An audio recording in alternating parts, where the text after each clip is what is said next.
Naomi, come to the hospital right now. My husband has collapsed. In the middle of the night, I woke up to the sound of my phone ringing. It was my mother-in-law's desperate voice telling me to come to the hospital immediately. What? Okay, I'll head there right away. I quickly grabbed my husband and we got in a car. While driving, my husband, who was sitting in the passenger seat, was giggling and exhaling a smile of alcohol.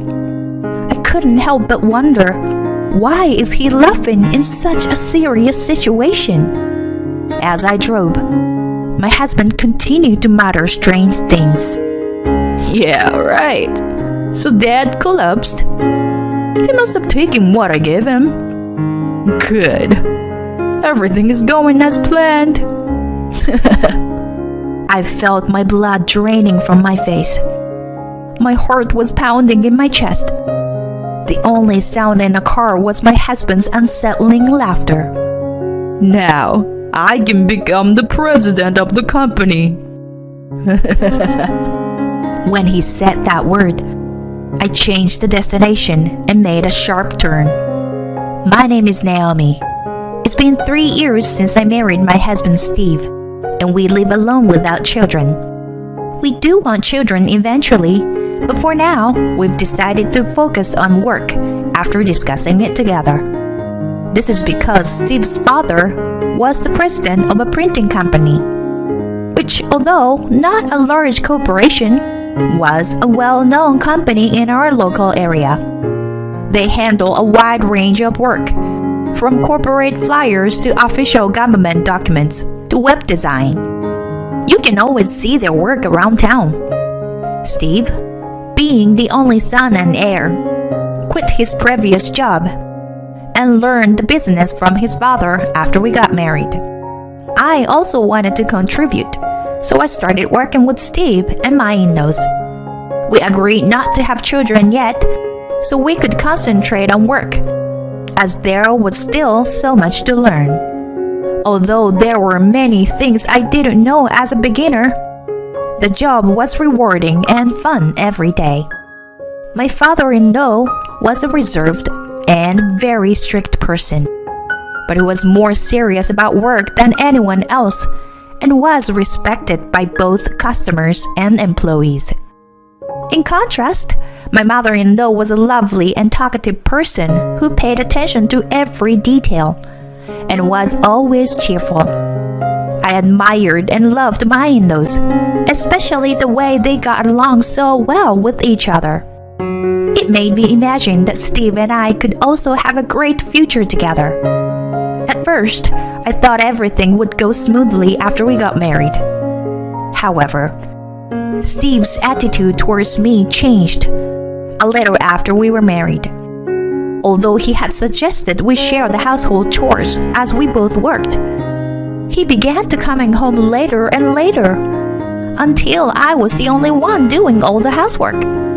Even if he occasionally came home early, he would just play with his phone and not do anything. He used to thank me when I made dinner before we got married, but now he hardly talks during meals.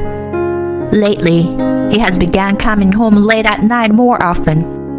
When I asked him if something is wrong, he just goes straight to his room without even looking at me.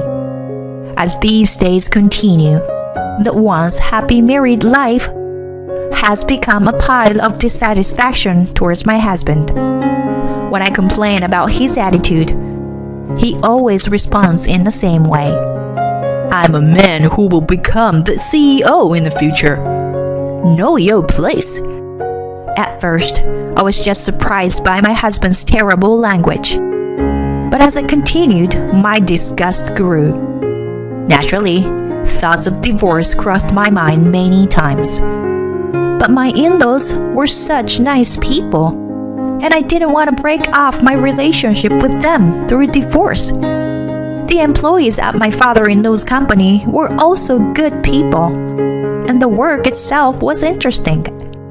I thought it was better to put up with some frustration rather than lose all of this by divorcing Steve. One day, An event happened that pushed me to my limit. Late at night, I received a call from my mother-in-law. She was in panic. She said my father-in-law had collapsed, and my mind went blank. I woke up Steve, who was sleeping, and shook him in a panic. "Steve, wake up!" "What's wrong? It's still dark." I told him what my mother-in-law had said, and he yawned lazily. "Your father collapsed. I just got a call from your mom." "Huh? Dead? Can it wait until morning?" "What are you saying? He collapsed." "Oh, okay. Just give me a minute." Steve, who still seems dazed, ignored my words and tried to slip under the covers. My husband, who hadn't come home until late as usual today, must have been out drinking. No matter what I said, he didn't seem to hear me and only gave me half-hearted replies. So I reluctantly dragged my husband into the car and headed to the hospital. Until we got into the car, he grumbled and complained, looking unhappy. However, once we started driving, the movement of the car seemed to be soothing, and my husband quickly fell asleep in the passenger seat. Even though his own father was in danger, I couldn't help but sigh at Steve's carefree demeanor. How can you sleep so soundly in this situation? To my surprise, he responded to my muttered words. "When I said it was from you, Naomi, Dad was super happy to take it, you know." It was more like a sleep-talking reply than a coherent one. Chuckling in a creepy way, Steve continued speaking. "He never drinks with me, no matter how many times I ask. But once I mentioned your name, he immediately agreed and started getting ready. Isn't it strange? What kind of a father he is? Huh. And he drank so much today. But you know what? With this, I can become the president soon." Steve's words made my blood run cold. Could it be that my husband put something in the drink? What if my father-in-law collapsed because of his doing? As I watched Steve laugh uncontrollably, looking so happy and amused, I felt a chill run down my spine. I could feel my fingers gripping the steering wheel, growing cold. Panicking, I quickly parked the car and nervously phoned my mother-in-law. After a few rings, I heard my mother-in-law's voice, sounding weaker than usual. "Naomi, glad you called. I'm sorry I panicked earlier. He's all right now. His blood pressure went up a bit, but he's not in any danger. Just to be safe, we're keeping him in the hospital today. Don't worry." "Oh, that's good. I was worried. I'm just glad he's okay. I'm sorry for causing you trouble." "No, I'm just relieved he's okay now." Hearing my mother-in-law's words, I breathed a sigh of relief. But Steve's words from earlier still bothered me. By the way, there's something I want to ask you." "Oh, what is it? What's wrong?" Glancing at Steve, who had fallen asleep in the passenger seat, I mustered up the courage to ask her the question on my mind. "Did Steve and Dad drink together tonight?" I had a feeling that was half praying for it to be wrong, for it to be denied. But what I got from my mother-in-law was affirmative words. "Yes, Steve came over to our house with wine, saying that you bought it for him." "Sorry for the late thank you, Naomi." My husband was very pleased with it. My faint hope collapsed with her words. Gradually, my mind panicked. What should I do? What can I do? My mother-in-law was concerned as I fell silent for a while. Naomi? What's wrong? Nothing. It's just... I told myself that this was the right thing to do. And then I spoke to my mother-in-law. I'm going to the police now. Huh? What? The police? I felt as though my mother-in-law's puzzled voice came from far away, as she had no idea what was going on. I managed to speak through my trembling, as I relayed what Steve had told me to my mother-in-law. What? Steve would never do such a thing. It must be a misunderstanding. Despite my mother-in-law's laughter, I persisted and headed to the police station with Steve. It turned out to be more difficult than I thought. When Steve woke up, he seemed confused at first and was quiet. But when he realized that he had been brought to the police station, he started yelling and causing a commotion, punching and kicking walls and desks while being restrained by the police officers. Shut up! Don't touch me! I don't have any reason to be here. Let me go! Steve shouted, being drunk and out of control. Despite being restrained by the police, he kept shouting. The police officer tried to calm him down. Your wife said you gave your father something dangerous to drink. Can you please explain? Huh? What are you talking about? I didn't give him anything dangerous. The police officer then turned to me and asked me to repeat what Steve had said earlier. Yes? He said that he could become the president of the company right away because of what he gave to his father. Huh? Naomi, I just gave him a bottle of wine. My dad doesn't usually drink, so I offered him some. I just thought, it would be funny if we got a little tipsy and tripped over or something. I was taken aback by Steve's words. So, it was all just a misunderstanding on my part? The police officer was also looking at me with an incredulous expression. I felt both apologetic and embarrassed, and I shrugged my shoulders and looked down. I had dragged Steve to the police station without any evidence. I would apologize to him properly when we got back home. However, I couldn't believe what Steve said next. I thought he had actually fallen and was seriously injured as I planned, But it turned out to be just high blood pressure. What a disappointment. Damn it. Something inside me broke, and my husband began to express his true feelings about his father. His words grew louder and more forceful. He never accepts my invitation and doesn't drink the alcohol I bring.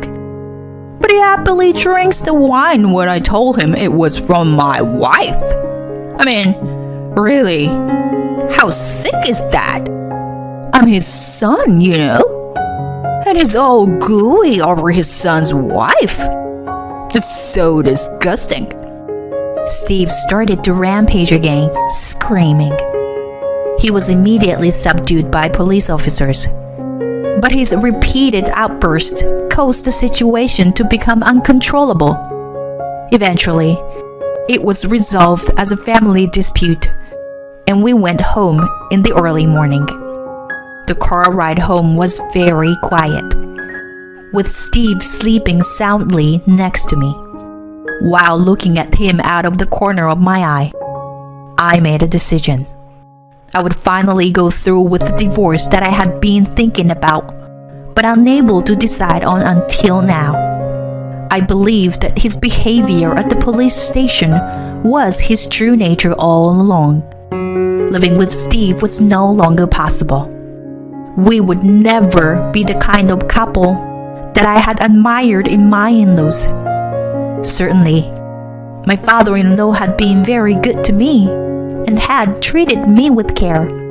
But that was because I was Steve's wife. I think he made an effort to make me feel at home as part of family, despite not being related by blood. He also worried that working in his company, which was in an unfamiliar industry for me, would be suffocating. Perhaps he was kind to me precisely because I was a stranger. On the other hand, my father-in-law was especially tough on Steve. My husband was originally an only child and had been raised to become the next president, being pampered by those around him. As a result, Steve was easily conceited and had a tendency to look down on others. Sometimes he would throw a tantrum like a child when things didn't go his way.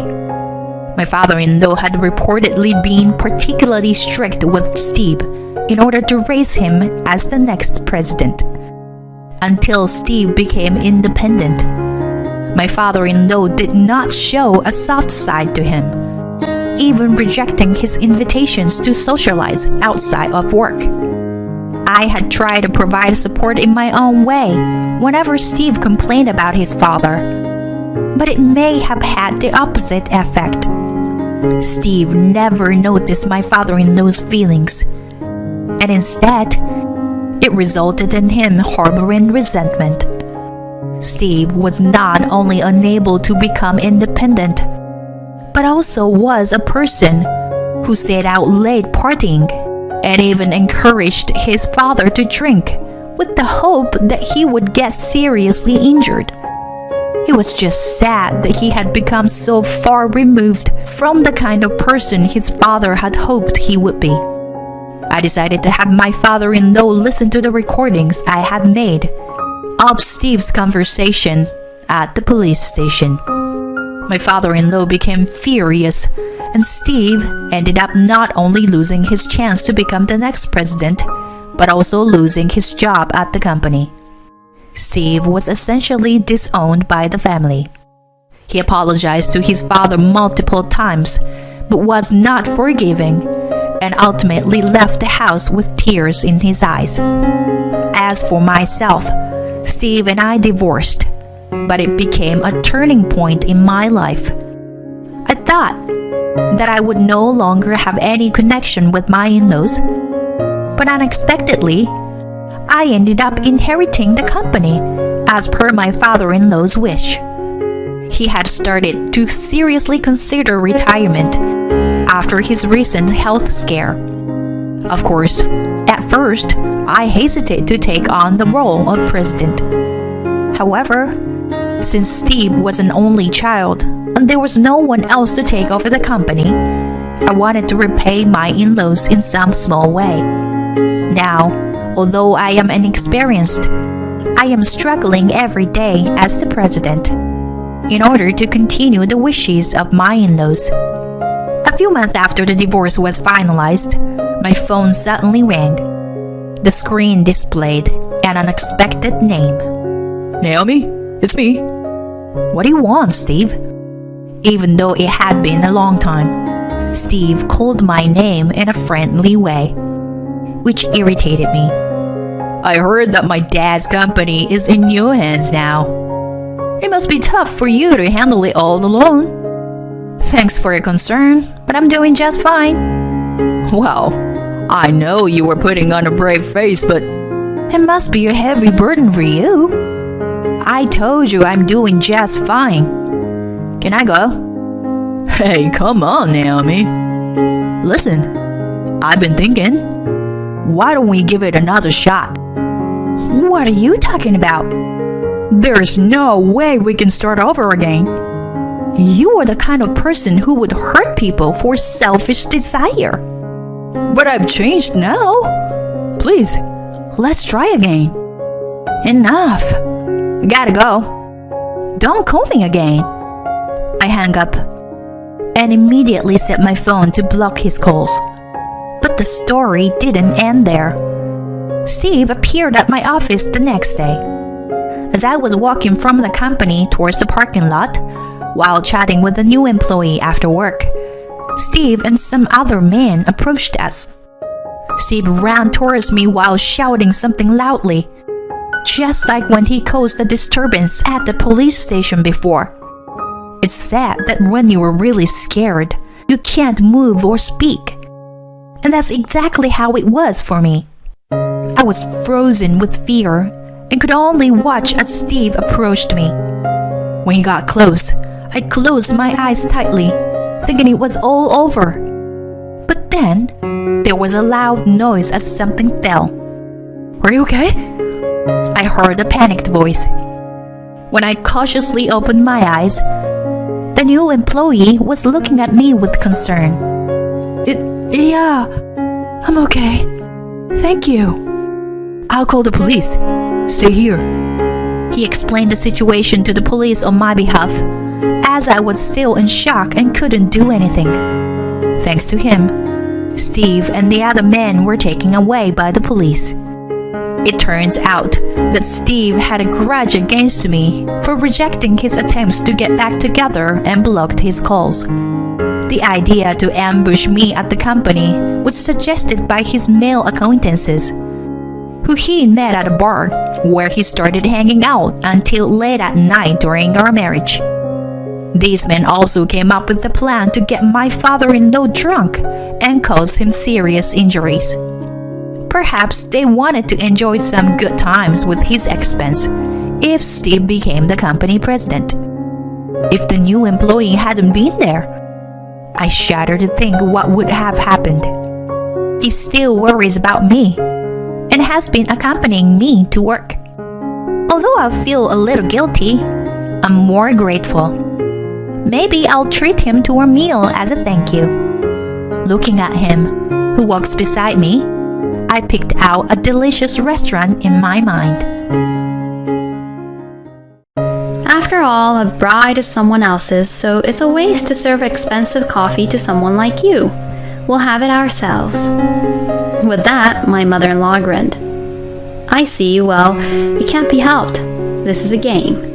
It's a doubles match, with my mother-in-law and sister-in-law as one pair and us as the other. There's a strategy to the game. Well, just watch. So I put on a big smile and said, I'm excited. My name is Mia. I'm a 32-year-old part-time housewife. I've been married to my husband Carter for 5 years. Finally, the day came to build our own home. Since we got married, building a house has been our goal, and we've been working hard together. We looked at various houses and carefully considered what we wanted, while working hard to save money. When we were 2 years into our marriage, we were blessed with a child, which caused some setbacks in our plans. But my husband and I didn't give up, and we worked together to reach our goal.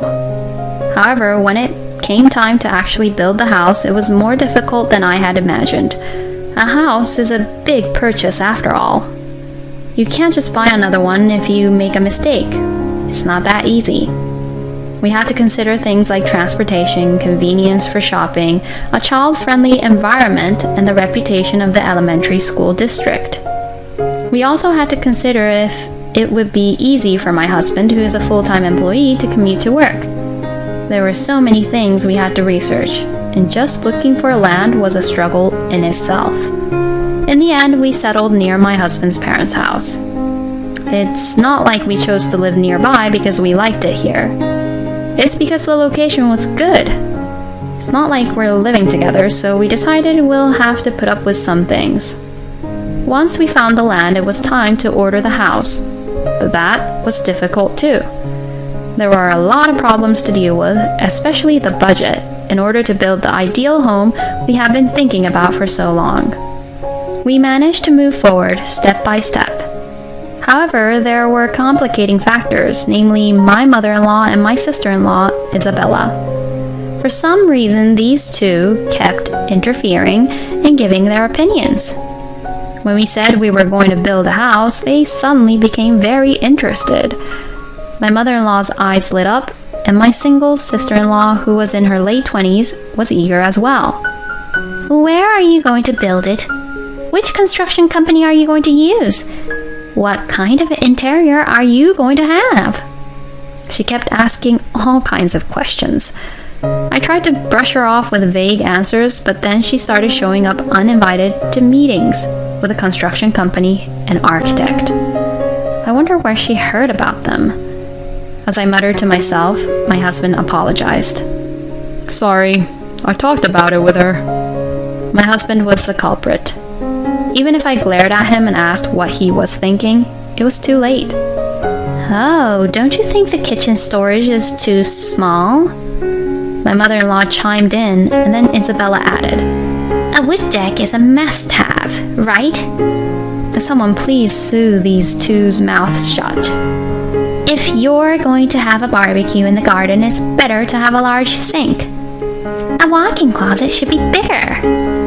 As for the windows, we should consider soundproofing and use double panes. We should also have a room that's suitable for your parents' needs, right? And don't you need a room for Isabella to stay in too? Oh my gosh, wait a second. Why do we need a room for your parents? And what do you mean by a room for your sister to stay in? With the architect giving a wry smile and my husband and I pushed to the side, my mother-in-law and sister-in-law kept sticking their noses in. After the two of them left, I asked my husband to confirm. I had a bad feeling, although I didn't want to think that way. Hey, you're not planning on living with them, are you? The way they were talking made me suspect that they were planning something like that. I asked my husband hesitantly, and he shook his head in a panic. Oh, I don't think my dad would ever consider leaving the house he's grown accustomed to living in. And Isabella is already an adult. Even if something happened to their home, it's impossible for her to come live with us. Yeah, you're right.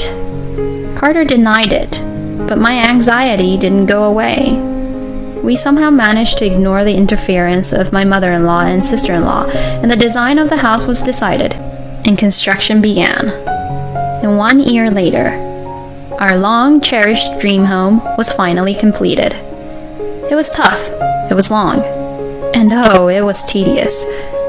As I lay down on the sofa in the living room after the move, I closed my eyes and recalled all the hardships we had faced. Looking at various properties was a good learning experience and was quite interesting.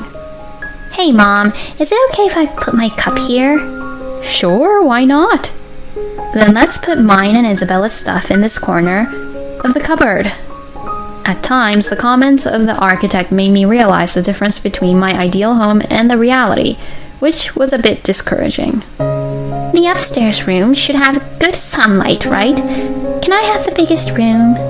Yeah, I don't want a small room either because of my age, so I'll take that. I really wanted to plant a hydrangea tree in the yard, but I never thought I'd have to research the type of soil. Okay, I'll call the moving company. Please, Isabella, you're so reliable. What's with these people moving around in my house? Mother-in-law and Isabella, why are you touching and moving things around in the house without permission? Huh? We're just moving things around to make it more livable. My sister-in-law nonchalantly answered my question.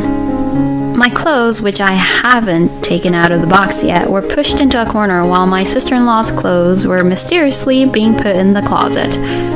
My mother-in-law also. The new house is nice, isn't it? It's so exciting. She said that as she made tea and started munching on chips without asking. Oh no, there are crumbs on the floor. Hey, please don't do anything without permission. This is our house, you know. I shouted anxiously at the two of them, who acted as if they were going to live here from now on. But then, at that moment, the atmosphere changed. What are you talking about? My sister-in-law said. Huh? I tilted my head, and my sister-in-law pointed a finger at me and said, My brother built this house, you know. My mother-in-law nodded in agreement with those words. That's right. Since it's a house that my son built, what's the problem with parents and siblings living in it? That's a big problem, though. It's something I've been worried about even before we built the house. My blood runs cold at the thought of it actually becoming a reality. I can't believe it. But these two? Well then, in that case, Isabella and I will use the large room on the second floor. Is it okay if Carter's room is next to it? No, that's a big problem. The large room is for my husband and me, and the one next to it is for our son. What are you talking about? My son and grandson could share the same room. What is my mother-in-law saying? No, it's too small to make it a room for my husband, myself, and our son. If it's just my son and grandson, it should be manageable, right? But I'm here too, you know. What are you talking about? At that moment, my mother-in-law gave a sudden unpleasant smile and looked at me. And then, this house was built by my son, who has a blood relation to me. Therefore, it's only the blood relatives who have the right to live here. As for you, who have no blood relation, you're just a stranger. You can sleep on that sofa over there. That's what my mother-in-law said as she pointed at the sofa. No way, you're kidding me. These two, my mother-in-law and sister-in-law, seem to be serious about living in this house. Our precious home is going to be taken over by this alien parent-child duo. In distress, I consulted with my husband that night. Although the two of them haven't stayed over yet, they were talking about moving in soon, mentioning something about a moving company. So they might actually start living here in the near future. Hey, are you seriously considering giving up the big room to those two?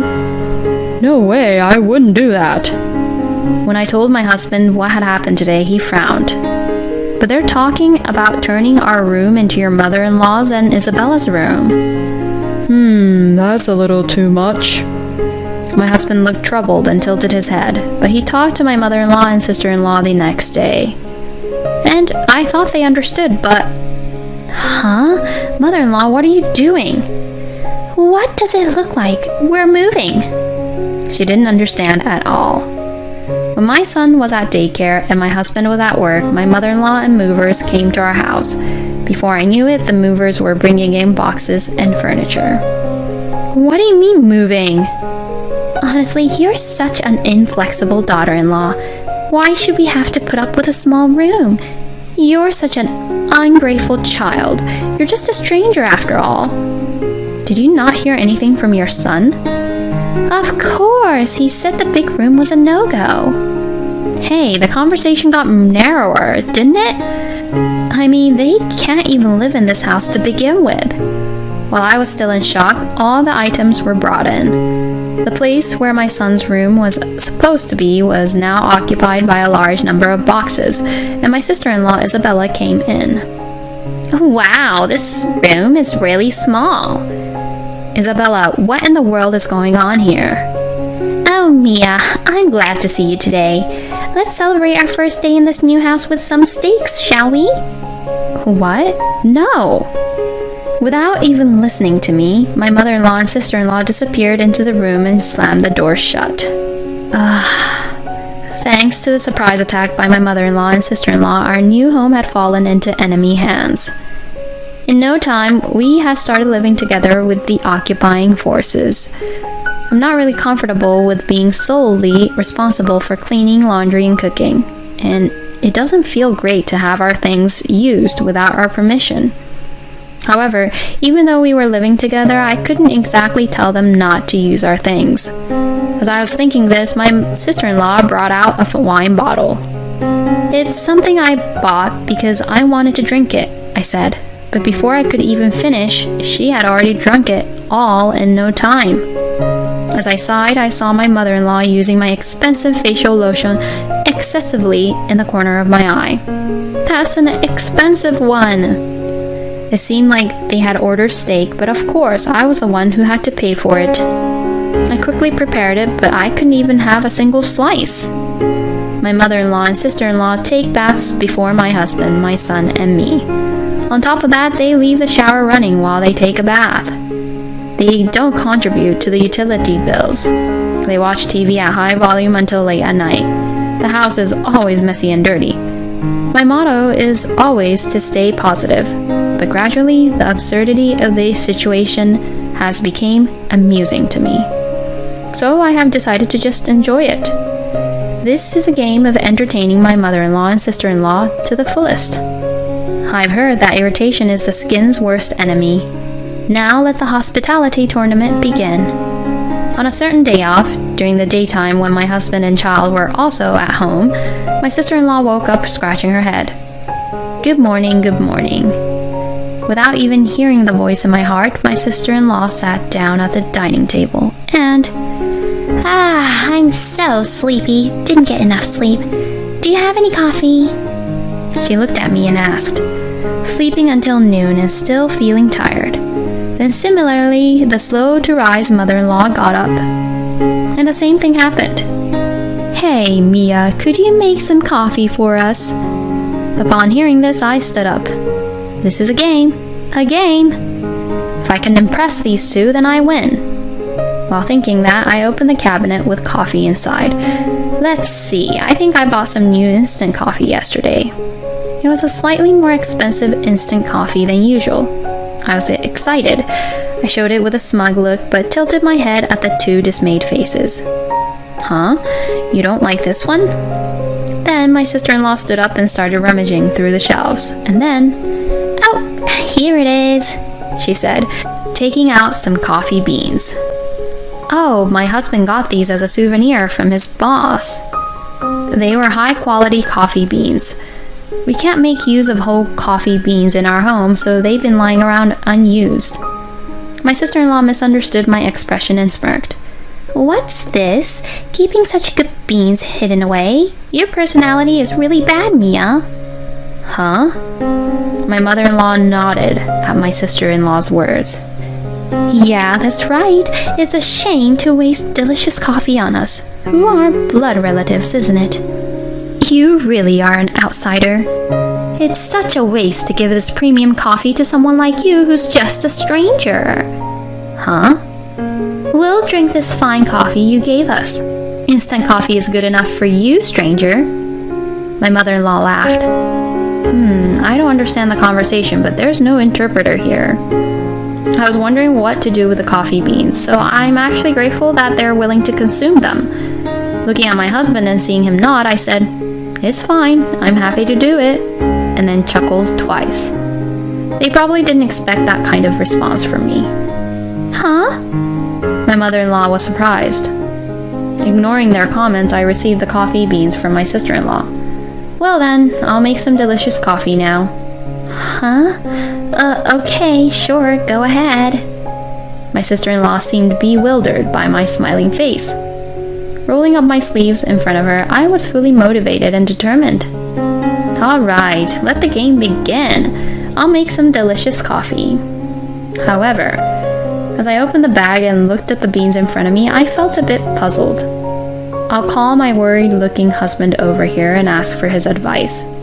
I beckoned, and my husband came trotting over. What's wrong? Hey, what do you do with the coffee beans? Actually, I've never made coffee from beans, so I asked my husband. Yeah, I don't know either. And there I was, stuck. Oh no, we're in trouble. We've stumbled at the first hurdle of the game to make the best coffee ever. Should I look it up online? No, that's like looking at a strategy guide. It's a last resort. So what should we do? We have to make the best with what little knowledge we have, right? I think you have to grind them into powder. Well, I could see that. But we don't have a grinder or a blender, do we? Where's the mortar? It got lost during the move. After thinking it over again, Carter suggested, why don't we just use the bean as they are? I strongly agreed with my husband's idea. So let's give it a try. I set the beans in the coffee server without grinding them, and then I put the paper filter in. Alright, let's pour hot water over here. Oh, it's coming out. Look, Mia, it has some color. That's right, that means it's a success. I noticed that the color was really light, but I thought that must be the color of high-quality coffee. Feeling encouraged, we continued pouring hot water while giggling. It's done, we did it. We have made the high-quality coffee. I proudly presented it to my mother-in-law and sister-in-law. However, they both let out a deep sigh looking at us. You finally did it. How long did it take you to? Goodness, what a waste of time because of someone else's daughter-in-law. Huh? It's so light. While grinning, my mother-in-law criticizes me and then screams at the sight of the coffee. Huh? It's too light in color. What is this? My sister-in-law also frowns at the coffee that has been served. In response, my husband and I shake our heads in disbelief. This is a truly premium coffee made from premium beans. The reason it's light in color is probably because it's high quality. If you need milk or sugar, we have them, but please try it straight first, I said with a smile. I pushed the cups towards the two of them. But wait! Please, go ahead. Hey, big brother, is this really premium coffee? Yeah, Mia and I made it ourselves. It's the highest quality. Try it. Both of them were nervously persuaded by not only me but also my husband, and took a sip of the coffee. Immediately after, It's weak! It's disgusting! my mother-in-law and sister-in-law chimed in perfectly. What is this? This isn't coffee at all. What is this? It's definitely weird. Hey Mia, how did you make this coffee? Huh? I just poured water over the beans. What? Huh? Was there something wrong after all? I looked at my husband's face, but he just shrugged his shoulders. That's strange. I just made it normally. Was it too high quality for your taste? What? I'm a woman who suits high quality things. It's this coffee that's weird. Oh, I see. Well, please drink it all then. No, but here you go, please. Wait a minute. If she suits high quality things, she should get used to it as she drinks it. So there was only one thing to do. I forcefully pressed the coffee cup to my sister-in-law's lips and made her drink it. By the way, my husband encouraged my mother-in-law to drink more, calling it filial piety. Well, as it turned out, it became quite enjoyable. Daily games have become more fun. Emma, shall I clean the room? Hey, at least knock. Oh, sorry about that. You always come into our room without knocking. I thought it wasn't necessary.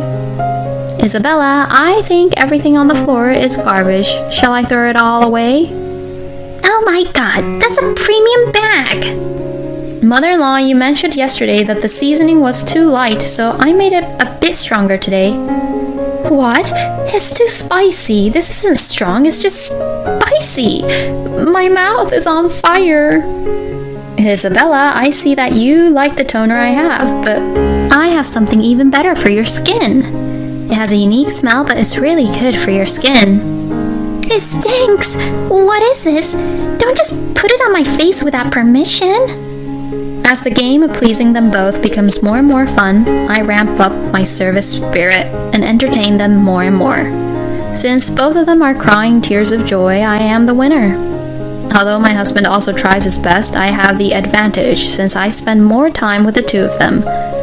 While I was doing all that one day, my mother-in-law and sister-in-law disappeared. Huh? And then I got a call from my father-in-law. Come to think of it, my father-in-law was left at the family home. I wonder how he's been doing all this time. Maybe he's been able to enjoy a carefree life on his own. According to my father-in-law, my wife and Isabella came back crying. What happened? My wife's lips turned red and swollen, and Isabella's skin is glossy but has a strong smell. That's what he said. I wonder if they were so happy that they cried and even gave my father-in-law a progress report. But I don't want them to think it's over yet. We have plans for a barbecue in the yard tonight. I'm going to pick up my mother-in-law and sister-in-law now because I've arranged for them to enjoy themselves by doing the limbo dance next to me. I told them that I was going to pick them up at their house. For some reason, the two of them started to panic and we began a game of chase. In the end, my elderly mother-in-law was easily caught by me, and my sister-in-law turned the chase into a game of hide-and-seek. I already knew all the hiding spots from our child. My husband said that, and Emma was eventually found saying, "Enough, enough, please stop." You don't have to hold back from crying tears of joy like that. A few days later, suddenly the moving company arrived and carried out my mother-in-law and sister-in-law's belongings. What? Why? I was going to offer more hospitality. When I asked the two of them, who were hiding behind my father-in-law, they just shook their heads vigorously and looked pale. When I looked at my husband, he also had a really disappointed expression. Hey, it seems like your mom and sister weren't satisfied with our hospitality. Is that so? I'll have to research more. Hearing that conversation, my mother-in-law and sister-in-law shivered in fear. Afterwards, my mother-in-law and sister-in-law stopped coming over to our house.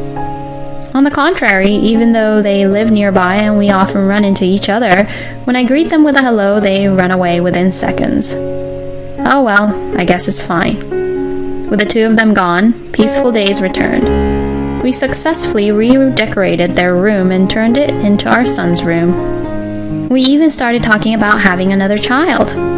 After finishing the game and feeling a little unsatisfied, I suddenly noticed the faint shadow of my father-in-law standing beside me. Real naturals don't think they're natural, do they? I chuckled and said, "Thank you for watching until the end.